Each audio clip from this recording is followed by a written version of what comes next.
অবস্থা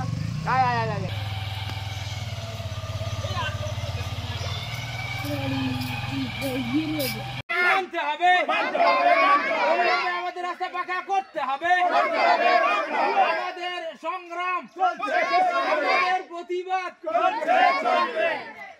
ভালো করতে হবে, আমাদের এই প্রতিবাদ চলছেই চলবে। লালবাজার অঞ্চলের 290 নম্বর বুথের পঞ্চায়েত। আমি এই মোটামুটি বর্ষাকাল তো আসে নাই, একটু ট্রাক্টর দেওয়ার পরে ওখানে কাদা হয়ে গেছে। আমি কালকে গ্রামবাসীর সাথে কথা বলছি, কয়েক ট্রাক মাটি দাও, আমি পয়সা দেবো, কিন্তু বৃষ্টির কারণে ট্রাক্টর আজকে পাইনি। হইলে মোটামুটি আজকালের মধ্যে ট্রাক্টর দিয়ে ওখানে কিছু বালা ফেলে দিয়ে আপাতত যাতায়াতটা করবো। গোড়ায় রাস্তা ভালো আছে, ওখানে বাড়ির পাশে কিছু কাদা হয়ে গেছে, ট্রাক্টর চলে গেছে। ট্রাক্টর ওই যে ধানের ট্রাক্টর যায়, জমি চাষার ট্রাক্টর যায়, এই কারণেই মোটামুটি একটু গাড্ডা হয়ে গেছে।